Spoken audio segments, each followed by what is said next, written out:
अस्सलाम वालेकुम students, welcome to my YouTube channel. आज का हमारा टॉपिक है साइक्लिक परमुटेशन। तो साइक्लिक परमुटेशन क्या होती है? A permutation on a set which map A1 to A2, A2 to A3, AK to A1 and leave all other elements of X if any fixed is called cyclic permutation. और cyclic इसका मतलब क्या है? इसका मतलब ये है, permutation हमारे पास क्या होती है? अरेंजमेंट होती है। अब कोई भी सेट है, हमने उसके एलिमेंट्स को इस तरह से अरेंज करना है कि उनके ऊपर मैप डिफ़ाइन हो रही हो। और वो मैप किस तरह से डिफ़ाइन हो रही है? मैप मतलब फंक्शन किस तरह से डिफ़ाइन हो रही है? मतलब कि बाइजेक्टिव मैप्स आ रही हो सारी की सारी। बाइजेक्टिव मैप्स का मतलब क्या होता है जी? 1 भी हो और ऑन टू भी होनी चाहिए, ठीक है। तो हमारे पास एक सेट होगा, उसके एलिमेंट्स को हम इस तरह से अरेंज करेंगे कि उनके ऊपर जितनी भी मैप्स डिफ़ाइन हो वो सारी की सारी 1 एंड ऑन टू दोनों हो। तो फिर हमारे पास उसमें एलिमेंट्स किस तरह से होंगे कि A1 A2 पे जा रहा होगा, A2 A3 पे जा रहा होगा and up to zone A के A1 पे जा रहा होगा। यानी जहाँ से स्टार्ट हो रहा होगा वहीं पे ही ख़त्म हो रहा होगा। और हम उन एलिमेंट्स को छोड़ देंगे अगर हमने किसी एलिमेंट को फिक्स किया होगा। यानी फॉर एग्जांपल हम फिक्स कर देते हैं कि A1 जो है A1 पे जा रहा है, तो हम A1 को छोड़ देंगे इस तरह से, ठीक है। तो वो साइक्लिक परमुटेशन कहलाएगी, हम उसे साइक्लिक भी कह सकते हैं। तो हम इसको डिस्कस करते हैं। हम एक सेट लेते हैं और उस सेट के ऊपर हम लोग मैप्स डिफ़ाइन करते हैं। कितनी मैप्स डिफ़ाइन हो सकती हैं, कैसे हो सकती हैं, ये सब कुछ डिस्कस करते हैं स्टूडेंट्स। तो मैंने यहाँ पर एक सेट लिया है जिसका ऑर्डर मैंने 1 रखा है और इसका मैंने एलिमेंट भी 1 रखा है। तो इसमें एक ही एलिमेंट है। तो देखिए ये हमारे पास सेट है। हमने इस सेट X में से ही X के ऊपर ही हमने मैप डिफ़ाइन करनी है, ठीक है। और मैप कैसी होनी चाहिए? बाइजेक्टिव होनी चाहिए। इसमें भी 1 एलिमेंट है, इसमें भी 1। तो हमारे पास बाइजेक्टिव मैप कब डिफ़ाइन होती है? जब दोनों सेट का ऑर्डर सेम हो। अब क्योंकि हम इटसेल्फ उसी सेट के ऊपर डिफ़ाइन कर रहे हैं तो ऑर्डर तो सेम होगा ही, ठीक है। तो स्टूडेंट्स हमने जो है ग्रुप थ्योरी स्टार्ट करने से पहले जो हमने कुछ बेसिक चीज़ें की थी, वहाँ पर मैंने एक वीडियो बनाई थी जी, जिसके अंदर मैंने शॉर्ट ट्रिक्स बताई थी कि हमारे पास अगर दो सेट्स के दरमियान फंक्शन डिफ़ाइन हो रहा है तो हम ये कैसे हम डिफ़ाइन कर सकेंगे उन दोनों सेट्स के अंदर कितने फंक्शन हो सकते हैं टोटल। और वो उन टोटल फंक्शंस में से कितने 1 फंक्शंस हो सकते हैं, कितने ऑन टू फंक्शंस हो सकते हैं, कितने बाइजेक्टिव फंक्शंस हो सकते हैं। वो सारी ट्रिक्स मैंने उस वीडियो में डिस्कस की थी। उसका लिंक भी मैं डिस्क्रिप्शन बॉक्स में दे दूँगी। तो वहाँ पर जाकर आप देख सकते हैं कि हम कैसे दो सेट्स के दरमियान ये फाइंड कर सकते हैं कि उनमें कितनी बाइजेक्टिव मैप्स पॉसिबल हो सकती हैं। यानी जैसे इन दो सेट्स के दरमियान कितनी बाइजेक्टिव मैप्स आ सकती हैं। इसमें तो एलिमेंट ही एक है, तो इसमें सारी सी बात है एक ही मैप बनेगी, क्योंकि 1 पे ही मैप कर सकता है, इसके अलावा और कोई इसके पास पॉसिबिलिटी नहीं है। तो इसका मतलब इसके अंदर हमारे पास कितनी मैप्स बन जाएंगी? तो हम यहाँ पर सेट रखेंगे जी 1 पे ही जा रहा होगा। और जब 1 पे ही जा रहा होता है तो हम उसे इस तरह से लिखेंगे कि 1 गोज़ टू 1, कि 1 पे ही जा रहा है, ठीक है स्टूडेंट्स। अब देखें यहाँ पर ट्रिक क्या है हमारे पास कि अगर हमें दो सेट्स के दरमियान बाइजेक्टिव मैप्स फाइंड करनी हो कि दो सेट्स के दरमियान कितने मैप्स बाइजेक्टिव हो सकते हैं, उसके लिए एक तो ये होना चाहिए कि अगर एक सेट X है, दूसरा सेट Y है, अगर उसमें फंक्शन डिफ़ाइन हो रहा है, एक तो इन दोनों का ऑर्डर सेम होना चाहिए। अगर इनका ऑर्डर सेम होगा तभी इनके दरमियान मैप बाइजेक्टिव मैप बन सकेगी। तो अगर फॉर एग्जांपल जिनका ऑर्डर सेम है, X का ऑर्डर भी n है और Y का ऑर्डर भी n है, तो नंबर ऑफ़ बाइजेक्टिव मैप्स जो बनेंगी इन दोनों सेट्स के दरमियान, नंबर ऑफ़ बाइजेक्टिव मैप्स यानी बाइजेक्टिव फंक्शंस जो बनेंगे वो n का फैक्टोरियल बनेंगे, ठीक है। तो ये हमने वहाँ ट्रिक पढ़ी थी। तो यहाँ पर भी अगर देखिए इसमें एलिमेंट 1 है तो 1 का फैक्टोरियल 1 ही होता है। इसका मतलब एक ही बाइजेक्टिव मैप बन सकती है। और एग्जांपल्स करते हैं फिर आपको ज़्यादा अच्छे से समझ आएगी। ये एग्जांपल मैं ले रही हूँ जी। नेक्स्ट मैंने X सेट लिया है जिसमें 2 एलिमेंट्स हैं 1 एंड 2। अब इसके अंदर हमारे पास X से X में ही जा रहा है फंक्शन। यहाँ 1 2 एलिमेंट्स हैं। तो पहले हम आइडेंटिटी एलिमेंट लेते हैं 1 पे जा रहा है 2 2 पे, यानी पहले हम आइडेंटिटी मैप इसके ऊपर डिफाइन करते हैं। ये एक बाइजेक्टिव मैप है तो हम इसे किस तरह से लिखेंगे? हम इस तरह से लिखेंगे कि 1 पे जा रहा है, 2 2 पे ही जा रहा है। तो जब इस तरह से कंडीशन हो तो हम इसे ऐसे लिख सकते हैं 1 पे ही जा रहा है, 2 2 पे ही जा रहा है। तो जब यूनिट लेंथ साइकिल में हम इसे लिखेंगे तो ये साइकिल फॉर्म है, ये परमुटेशन है हमारे पास। हमने इसे अरेंज किया और इसको किस तरह की मैप डिफाइन की? Bijective map. अब हमने इसे साइकिल की फॉर्म में लिख दिया है। यानी साइकिल की फॉर्म में हम कैसे लिखते हैं कि 1 पे जा रहा है तो ये इस तरह साइकिल बंद हो जाएगा। 2 2 पे ही जा रहा है तो 2 का साइकिल। जब 1 यूनिट लेंथ का, यानी इसकी लेंथ क्या है 1, इसकी लेंथ भी क्या है 1, यानी इनमें एक एक एलिमेंट पड़ा हुआ। 1 यूनिट लेंथ वाले जो होते हैं हमारे पास साइकिल्स, उनको हम इग्नोर भी कर सकते हैं। यानी हम जब परमुटेशंस डिफाइन करेंगे बहुत सारे एलिमेंट्स होंगे तो वहाँ हम अगर नहीं भी लिखेंगे उसका मतलब यही होगा कि 1 पे जा रहा था, 2 2 पे जा रहा था। अब हम यहाँ पर थर्ड सेट लेते हैं जिसके अंदर हम लोग एलिमेंट्स लेंगे जी 1 2 और 3। देखिए यहाँ पर 2 एलिमेंट्स से सेट के तो कितनी बाइजेक्टिव मैप्स बन सकती थी? 2 का फैक्टोरियल यानी 2 ही बन सकती थी। तो यहाँ पर 2 ही हमारे पास बनी। यानी एक तो आइडेंटिटी मैप बनी, दूसरी अभी मैं बनाकर बताती हूँ। दूसरी क्या बनेगी? X से एक्स में ही जा रहा था 1 and 2, और तो 1 2 पे जा रहा था, 2 1 पे जा रहा था, तो ये हमारे पास इसकी सेकंड बाइजेक्टिव मैप बन जाएगी। तो इसे हम कैसे लिखेंगे, 1 2 पे जा रहा है, 2 1 पे, तो इसे हम साइक्लिक फॉर्म में कैसे लिख सकते हैं कि 1 goes to 2 और क्लोज कर देंगे कि 1 2 पे जा रहा है, 2 1 पे जा रहा है, इसका मतलब ये हमारे पास साइक्लिक फॉर्म आ जाएगी इसकी। तो अब हम नेक्स्ट इसको मज़ीद डिस्कस करते हैं, फिर आपको ज़्यादा अच्छे समझ आएगा जब हम डिस्कस करेंगे 3 ऑर्डर के सेट को। तो इसको डिस्कस करते हैं कि x हमारे पास है 1 2 और 3, इसमें 3 एलिमेंट्स हैं, तो इसके अंदर कितनी बाइजेक्टिव मैप्स पाई जा सकती हैं, नंबर ऑफ बाइजेक्टिव मैप्स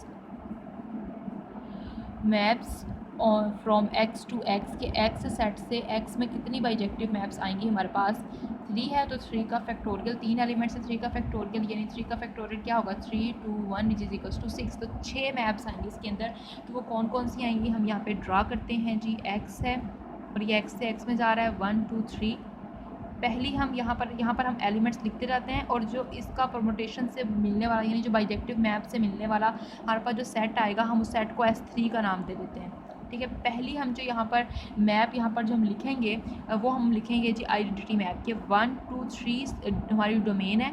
ठीक है, और हमारे पास इससे जो हमें आंसर मिलेगा जिसकी यानी कि इसकी रेंज आएगी वो हम इसके नीचे लिखते जाएंगे कि 1 1 पे जा रहा है, 2 2 पे जा रहा है, 3 3 पे जा रहा है, तो 1 1 पे जा रहा है, 2 2 पे जा रहा है, 3 3 पे जा रहा है। नेक्स्ट हम इसके ऊपर और बाइजेक्टिव मैप यानी 6 बाइजेक्टिव मैप्स इसके ऊपर बन सकते हैं, यानी 6 तरह से हम इसकी परमुटेशंस बना सकते हैं, 6 तरह से इसकी अरेंजमेंट्स कर सकते हैं।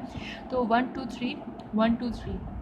अगला हम ले लेते हैं कि 1 जो है वो 1 पे ही जा रहा है, 2 3 पे जा रहा है, 3 2 पे जा रहा है, यानी 1 1 पे जा रहा है, 2 3 पे जा रहा है, और 3 जो है वो 2 पे जा रहा है, यानी 2 डोमेन के 2 एलिमेंट पे हमें 3 आंसर मिल रहा है, 3 पे 2 मिल रहा है। फिर हम इसकी अरेंजमेंट कर सकते हैं किस तरह से, x और x से x में फंक्शन जो डिफाइन हो रहा है 1 2 3 हम कह देते हैं 2 2 पे ही जा रहा है, 1 3 पे जा रहा है और 3 1 पे जा रहा है, तो आ जाएगा 1 2 3 डोमेन है, 1 जो जा रहा है वो जा रहा है 3 पर, 2 2 पे ही मैप हो रहा है, 3 जा रहा है 1 पे। ठीक हो गया। नेक्स्ट जो हम इसकी मैप बना सकते हैं 1 2 3, नेक्स्ट जो हम यहाँ पे बना लेते हैं इधर साइड पे कि x है 1 2 3 1 2 3, नेक्स्ट हम कह लेते हैं 3 3 पे मैप हो रहा है, 1 2 पे मैप हो रहा है, 2 1 पे मैप हो रहा है, तो 1 किस पे मैप हो रहा है 2 पे, 2 मैप हो रहा है 1 पे, 3 3 पे मैप हो रहा है। नेक्स्ट अब हम लोग कर लेते हैं इसको इस तरह से x 1 2 3 1 2 3, हम इसे लिख सकते हैं कि 1 जो है वो 2 पे जा रहा है, 2 जो है वो 3 पे जा रहा है, 3 जो है वो 1 पे जा रहा है, तो डोमेन है 1 2 3। 1 जो है वो जा रहा है 2 पे, 2 जा रहा है 3 पे, 3 जा रहा है 1 पे। ठीक हो गया। अब हमने ये सारे लिख लिया, अब हम अगली जो परमुटेशन लिखते हैं वो हम इसके इन्वर्स की फॉर्म में लिख लेते हैं, यानी कि हम डोमेन के एलिमेंट्स को, सेट के एलिमेंट्स को इस तरह से भी तो लिख सकते हैं 1 3 2, इस तरह भी लिखा जा सकता है। तो अगर 1 3 2 लिखते हैं तो हम यहाँ पे लिख लेते हैं कि हमारे पास जो 1 है वो हमारे पास यहाँ पर हम एलिमेंट्स 1 2 3, तो जो 1 है वो हमारे पास मैप हो रहा है जी 3 पे, 1 हमारे पास 3 पे मैप हो रहा है, 3 हमारे पास 2 पे मैप हो रहा है, 2 हमारे पास 1 पे मैप हो रहा है, यानी हम इसे इस तरह से लिख देते हैं 1 3 2, ये हमारे पास मैप हो रहा है 1 3 पे मैप हो रहा है, 3 2 पे मैप हो रहा है, 2 1 पे। ये हमने ऐसा कैसे लिखा कि हमने जो परमुटेशंस लिखनी होती है ना, जो परमुटेशंस हमने बनानी है, जो हमने अरेंजमेंट्स करनी है, उनके अंदर जो भी हम परमुटेशन लिखेंगे ना, यानी जो भी हम परमुटेशन लिख रहे होंगे और फिर हम उसे साइक्लिक फॉर्म में लिखेंगे, फिर हर साइकिल का ना हम लोगों ने इन्वर्स भी उसके अंदर देना होगा उस सेट के अंदर। ठीक है, जैसे कि अब ये तो आइडेंटिटी का इन्वर्स इटसेल्फ वो खुद ही होगा। अब ये जो आएगा ना, ये हम नेक्स्ट लेक्चर में डिटेल से डिस्कस करेंगे। ये जो आएगी ना, ये हमारे पास जब हम इसे साइक्लिक फॉर्म में लिखेंगे तो ये हमारे पास ट्रांसपोजिशन बनेगी। ट्रांसपोजिशन वो होती है जिसकी लेंथ 2 होती है, इसको हम डिटेल से अगले लेक्चर में डिस्कस करेंगे। तो जो जिसका 2 ऑर्डर होता है ना वो कम्यूट कर जाती हैं, यानी उनको अपने आप का इन्वर्स इटसेल्फ होती हैं। ठीक है, ये भी आपको बात इतनी अच्छे से क्लियर समझ नहीं आ रही होगी जी, मैं नेक्स्ट लेक्चर में इसके ऊपर डिटेल से वीडियो बनाऊंगी, फिर आपको अच्छे से समझ आएगी। अभी फ़िलहाल सिर्फ हम यहाँ पर इसके एलिमेंट्स डिस्कस कर रहे हैं कि किस तरह की सेट्स के ऊपर मैप्स होती हैं और हम किस किस तरह से अरेंज कर सकते हैं। यानी मैं भी सिर्फ ये बताना चाह रही हूँ कि S1 के एलिमेंट्स किस तरह हम बनाकर लिखेंगे, S2 के कैसे लिखेंगे, S3 के कैसे लिखेंगे, S4 के आपको एलिमेंट्स बनाने आ जाएं, फिर हम इन सेट्स को वो ग्रुप प्रूफ करवाएंगे अंडर कंपोजिशन बाइनरी ऑपरेशन लेकर। फिर ग्रुप प्रूफ करवाते हुए हम उससे पहले ऑर्डर सीखेंगे, ऑर्डर कैसे फाइंड करते हैं, इन्वर्स कैसे करते हैं, ट्रांसपोजिशन क्या होती है, डिस्जॉइंट साइकिल्स होते हैं, वो सब कुछ हम डिटेल में डिस्कस करेंगे। अभी सिर्फ हम एलिमेंट्स लिखना सीख रहे हैं कि एलिमेंट्स को लिखना कैसे है। ठीक है, तो ये बात याद रखिए। जैसे कि अब हमने ये लिख लिया, अब हमने यहाँ पर एक किस्म का इसका इन्वर्स दिया है। मैंने इन्वर्स का यहाँ पर वर्ड इसलिए यूज़ नहीं किया, आप थोड़ा कन्फ्यूज़ हो जाएगी, इसलिए मैंने यहाँ पर थोड़ी सी अरेंजमेंट चेंज कर दी कि जैसे देखिए 2 3 1 है ना, तो इसका इन्वर्स होगा 1 3 2, यानी कि जो साइक्लिक परमुटेशंस होती हैं ना, उनका साइकिल चलता है ऐसे कि A1 A2 पे मैप हो रहा होता है, A2 A3 पे मैप हो रहा होता है, अप टू सो ऑन, ये अप टू सो ऑन चलता रहता है A के तक, A के A1 पे मैप हो रहा है। जब हमें इन्वर्स फाइंड करना होगा ना, इन्वर्स, तो हम इस साइकिल को उल्टा चला देंगे, यानी A1 इस पे मैप हो रहा होगा, ये वाला एलिमेंट इस पे मैप हो रहा होगा, A3 A2 पे मैप हो रहा होगा, A2 A1 पे मैप हो रहा होगा, A1 A के पे मैप हो रहा है, इस तरह हम उसका साइकिल उल्टा चला देंगे। ठीक है, तो अब हम जो है ना इसको साइक्लिक फॉर्म में लिखते हैं। ये जो हमने S3 लिख लिया एक सेट, इसके अंदर हम हर परमुटेशन को साइक्लिक नोटेशन में लिखते हैं। 1 1 पे जा रहा है तो हम इस तरह से इसका साइकिल बंद कर देंगे, 2 2 पे ही जा रहा है, 3 3 पे ही जा रहा है। इसको अगर हम लिखेंगे तो 1 1 पे जा रहा है तो साइकिल क्लोज हो जाएगा। अब देखिए 2 जो है वो 3 पे जा रहा है और 3 2 पे जा रहा है, 2 3 पे जा रहा है, 3 2 पे जा रहा है, तो साइकिल क्लोज हो जाएगा। इस तरह से हमें साइकिल्स क्लोज करने हैं। इसके अंदर देखें 1 3 पे जा रहा है, 3 1 पे जा रहा है, तो ये साइकिल क्लोज हो जाएगा, और 2 2 पे जा रहा है, यानी जब वो फिर से रिपीट होने शुरू होंगे ना, हम साइकिल क्लोज कर देंगे। जैसे कि इसमें देखें हमारे पास 1 जो है वो 2 पे जा रहा है, तो 1 लिखेंगे, 1 2 पे जा रहा है, 2 जो है वो 1 पे जा रहा है, तो फिर से रिपीट हो गया, साइकिल क्लोज हो जाएगा। फिर देखें 3 जो है, 3 लिखा, 3 3 पे ही जा रहा है, रिपीट हो रहा है, साइकिल क्लोज, यानी इस तरह हम इसे ये डिसजॉइंट साइकिल्स में हम इसे लिख रहे हैं इस परमुटेशन को। ठीक है, इसी तरह से अगर हम देखें 1 2 पे जा रहा है, 1 लिखा, 1 2 पे जा रहा है, 2 3 पे जा रहा है, और 3 अगेन 1 पे जा रहा है, तो फिर से रिपीट हो गया, तो ये साइकिल क्लोज हो जाएगा। इसी तरह इसको देखें तो 1 3 पे जा रहा है, 1 3 पे जा रहा है, 3 2 पे जा रहा है, 2 1 पे जा रहा है, 1 पे फिर अगेन रिपीट हो गया है, तो हमारे पास ये साइकिल क्लोज हो जाएगा। इस तरह से हम इसे साइक्लिक फॉर्म में लिख सकते हैं, जिसके अंदर हर एलिमेंट अपने आप में मैप हो रहा होता है। वो आइडेंटिटी, यानी हम इसको आई से भी डिनोट कर सकते हैं। ये हमारे पास, जैसे कि मैंने डेफिनेशन में बताया था कि लीव कर दें उन एलिमेंट्स को, अगर हमने किसी को फिक्स किया हुआ है, जैसे 1 को फिक्स किया हुआ था, यानी 1 1 पे ही जा रहा था, तो हम इसको अगर नहीं भी लिखेंगे, सिर्फ 2 3 लिख देंगे, तब भी सही होगा, यानी वो पता चल रहा होगा कि 1 जो है वो 1 पे ही मैप हो रहा है। यानी कि हम इसको इस तरह से लिख सकते हैं, इसको हम आइडेंटिटी लिख सकते हैं, इसको हम लिख सकते हैं 2 3, इसको हम लिख सकते हैं 1 3, इसको हम लिख सकते हैं 1 2, इसको 1 2 3 ही लिखेंगे, और इसको 1 3 2 ही लिखेंगे। यानी कि ये 1 यूनिट लेंथ का जो भी साइकिल होगा, उसको अगर हम नहीं भी लिखेंगे तो कोई फ़र्क नहीं पड़ेगा। इसका मतलब यही होगा कि वो अपने आप पर ही जा रहा होगा। यहाँ पर 2 मिसिंग है, इसका मतलब 2 अपने आप पर जा रहा होगा। यहाँ पर 3 मिसिंग है, इसका मतलब 3 अपने आप पे ही मैप हो रहा होगा। ठीक है, उम्मीद करती हूँ यहाँ तक समझ आई होगी। अब ये था कि हम इस तरह से बारी बारी एलिमेंट्स को लिखते हैं। अब हम एक्स सेट लेते हैं 4 ऑर्डर का, उसमें हम इस तरह से ट्रिक्स लगाकर जल्दी जल्दी से उसके एलिमेंट्स को फिल करते हैं। वो कैसे करेंगे वो मैं आपको बताती हूँ। जैसे कि मैं यहाँ पर एक्स एक सेट ले रही हूँ, जिसमें एलिमेंट्स है 4, 1 2 3 एंड 4, ये 4 एलिमेंट्स मैंने लिए। अब इसके ऊपर हमने बाइजेक्टिव मैप्स बनानी है। अब कितनी बाइजेक्टिव मैप्स बन सकती हैं वो हम ट्रिक से इस्तेमाल कर सकते हैं कि हमारे पास n का फैक्टोरियल हम ले लेंगे ना, पता चलेगा इतनी बाइजेक्टिव मैप्स हो सकती हैं पॉसिबल इस सेट के को इसी सेट के ऊपर जब हम मैप डिफ़ाइन करेंगे, यानी एफ एक्स से जब एक्स पे डिफ़ाइन होगी तो नंबर ऑफ बाइजेक्टिव मैप्स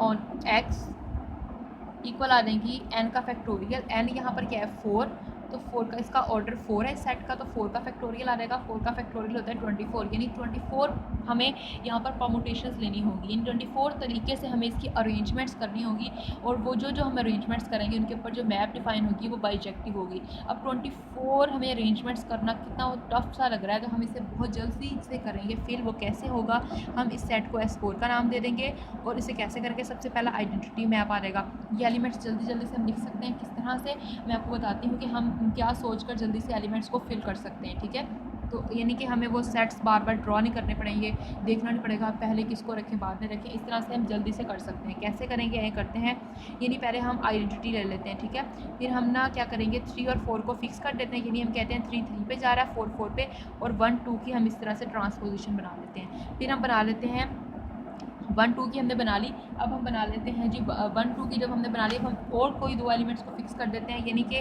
हम 1 के साथ ना सारे एलिमेंट्स को ले लेंगे, यानी 1 को 2 के साथ ले लेंगे, 1 को 3 के साथ, 1 को 4 के साथ।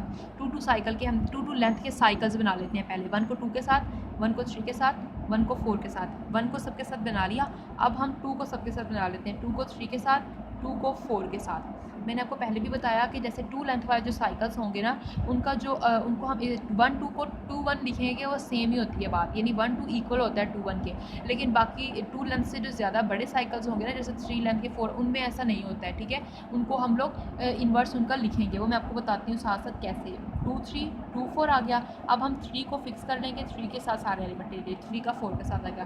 3 4 को अगर हम 4 3 लिखेंगे या हम 3 1 लिखेंगे, तो क्योंकि हम 1 3 लिख चुके हैं, अगर 3 1 लिखेंगे उसका मतलब भी यही होगा, इसलिए हम उसे बार बार लिखेंगे की ज़रूरत नहीं, क्योंकि सेट है, सेट में हमारे पास जो है रिपीटेशन अलाउ नहीं होती, यानी डिस्टिंक्ट एलिमेंट्स होते हैं, ठीक है। ये 2 साइकिल के 2 लेंथ के सारे साइकिल्स आ गए हैं। अब हमने 3 लेंथ के साइकिल्स लिखने हैं, वो कैसे लिखेंगे आए देखते हैं। हम क्या करेंगे, हम 1 और 2 को फिक्स कर लेंगे, यानी पहले 2 एलिमेंट फिक्स कर लेते हैं और अगला एक एक एलिमेंट चेंज करते रहते हैं। 1 2 3 1 2 3 हो गया, 1 2 4। अब देखिए 1 2 3 लिख लिया ना, मैंने बताया ना कि 3 लेंथ वाले जो साइकिल्स होंगे उनके इन्वर्स आएंगे, यानी वो कम्यूट नहीं करते। तो 1 2 3 है तो हम इसे लिख लेंगे एक 1 3 2 आ जाएगा। अगर 1 2 4 है तो एक 1 4 2 आ जाएगा, ठीक है। उसके बाद अब हमारे पास 1 2 4 आ गया। अब हमने 1 को फिक्स करके 2 3 2 4 लिखा। अब हम 2 को फिक्स कर लेते हैं और अगले 2 एलिमेंट चेंज करते रहते हैं। 2 3 4 आ जाएगा, ठीक है। 2 3 4 आ गया। अगर 2 3 4 आया है तो इसका इन्वर्स क्या हो जाएगा, 2 4 3, ठीक है। 2 4 3, यानी इनको हम चेंज कर देंगे, एक ये आ जाएगा। उसके बाद अब हमारे पास ये सारे आ चुके हैं। अब हम लोगों ने ना बना लेने हैं डिस्टिंक्ट, जो है ना, यानी डिस्टिंक्ट हमारे पास साइकिल्स आने चाहिए। डिस्टिंक्ट साइकिल्स कैसे बनाएंगे कि एक 1 2 का साइकिल बना लेंगे, एक 3 4 का। ये कैसे आ रहे हैं ये भी मैं अभी आपको बताती हूँ। 1 2 3 4 लिख लेंगे, एक 1 3 2 4 लिख लेंगे, एक 1 4 2 3 लिख लेंगे। अब ये कैसे आए हैं ये देखें, ये इस तरह से आए हैं कि हमने जो यहाँ पर सेट के ऊपर जो हम मैप डिफाइन कर रहे हैं ना, वो इस तरह से कर रहे हैं। 1 2 3 4 था, एक्स एक्स, हम इसकी जो अरेंजमेंट्स रख रहे हैं वैसे रखने हैं। 1 को 2 पे मैप करवा रहे हैं, 2 को 1 पे मैप करवा रहे हैं, 3 को 4 पे मैप करवा रहे हैं, 4 को 3 पे करवा रहे हैं। तो देखिए ये कैसे बनेगा, ऐसे बनेगा 1 2 3 4, 1 को 2 पे करवा रहे हैं, 2 को 1 पे करवा रहे हैं, 3 को 4 पे करवा रहे हैं, 3 को 4 पे। जब इसको साइक्लिक फॉर्म में लिखेंगे तो ये क्या बन जाएगा, 1 गोज़ टू 2, 2 गोज़ टू 1, तो साइकिल बंद हो जाएगा। फिर 3 गोज़ टू 4, 4 गोज़ टू 3। तो साइक्लिक फॉर्म में मैंने आपको लिखना बताया ना, तो इसलिए ये डिसजॉइंट साइकिल्स में लिखा जा रहा है, ठीक है। तो अब इसी तरह से हम अगले में कर रहे हैं। 1 को 3 पे मैप करवा रहे हैं, 3 को 1 पे, और 2 को 4 पे, और 4 को 2 पे। फिर 1 को 4 पे, 4 को 1 पे, 2 को 3 पे, 3 को 2 पे, ठीक है। इस तरह से हमारे पास होगा। अब ये सारी पॉसिबिलिटीज़ आ गई। अब हम 4 4 एलिमेंट्स का साइकिल ले लेते हैं। 4 4 का लेंगे तो पहला 1 2 3 4 ही ले लेंगे, यानी 1 2 पे जा रहा है, 2 3 पे जा रहा है, 3 4 पे जा रहा है, 4 1 पे जा रहा है। अगला जो हम लेंगे ना, अगला हम क्या करेंगे कि हम जो है इन दोनों की प्लेसेस चेंज कर देंगे। इन दोनों की जब हम प्लेसेस चेंज करेंगे, यानी कि हम लोग इन दोनों की जब प्लेसेस चेंज करेंगे, आ जाएगा 1 3 2 4। फिर हमने इन दोनों की प्लेसेस चेंज की ना, अब हम इन तीनों की प्लेसेस चेंज कर देंगे। जब इन तीनों की प्लेसेस चेंज करेंगे, यानी कि हम इसका इन्वर्स लेंगे तो आ जाएगा 1 4 3 2, ठीक है। उसके बाद हम लोग क्या करेंगे, 1 4 3 2 ले लिया। अब हमने 1 4 3 2 लिया, तो अब हम 1 2 4 3 लेंगे, यानी कि 1 2 को फिक्स रख लेंगे, इन दोनों को चेंज कर देंगे। 1 2 4 3, 1 2 4 3 ले लिया। अब हमने क्या करना है, 1 2 4 3 लेने के बाद हमने इनकी प्लेसेस चेंज कर देनी है, यानी कि 2 को फिक्स रखा था, अब हम 3 को यहाँ पे शिफ्ट कर देंगे, 3 और 4 और 2 की प्लेसेस चेंज कर देंगे। फिर इनका इन्वर्स ले लेंगे, आ जाएगा 1 4 3 2। अब ये एलिमेंट्स कैसे कैसे आ रहे थे, ये यहाँ पर मैं आपको ड्रा बताती हूँ, फिर आपको समझ आएगी। फिर ऐसे हमारे पास यहाँ पे एलिमेंट्स हैं 1 2 3 4, 1 2 3 4। पहले तो हमने 1 2 वाला लिया, तो हमने 1 को 2 पे मैप करवाया, 2 को 1 पे, 3 को इटसेल्फ 3 पे था, 4 को 4 पे था, इसलिए ये 1 2 साइकिल आया।